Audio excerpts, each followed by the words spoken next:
Discuss what's happening here in the national capital. Delhi woke up today to marginal relief, but only just. The air quality index dipped slightly, settling at 351, still firmly in the very poor category at the moment.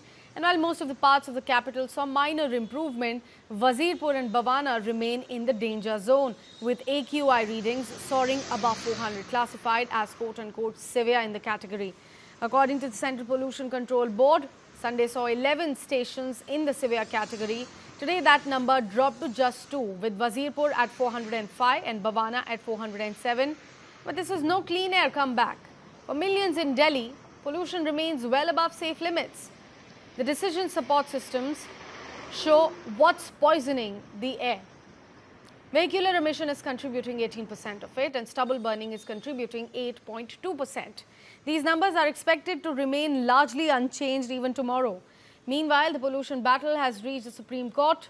The court has demanded that the Delhi government file an affidavit within 48 hours explaining the equipment used to measure AQI after allegations surfaced that water was being sprinkled around monitoring stations to manipulate the readings.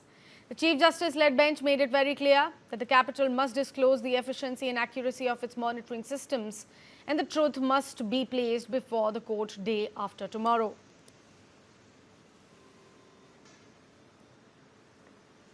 Discuss what's happening here in the national capital. Delhi woke up today to marginal relief, but only just. The air quality index dipped slightly, settling at 351, still firmly in the very poor category at the moment.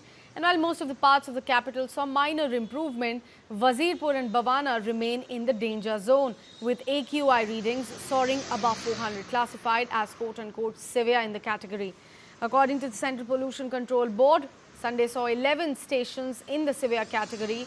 Today, that number dropped to just 2, with Wazirpur at 405 and Bavana at 407. But this is no clean air comeback. For millions in Delhi, pollution remains well above safe limits. The decision support systems show what's poisoning the air. Vehicular emission is contributing 18% of it, and stubble burning is contributing 8.2%. These numbers are expected to remain largely unchanged even tomorrow. Meanwhile, the pollution battle has reached the Supreme Court. The court has demanded that the Delhi government file an affidavit within 48 hours explaining the equipment used to measure AQI after allegations surfaced that water was being sprinkled around monitoring stations to manipulate the readings. The Chief Justice-led bench made it very clear that the capital must disclose the efficiency and accuracy of its monitoring systems, and the truth must be placed before the court day after tomorrow.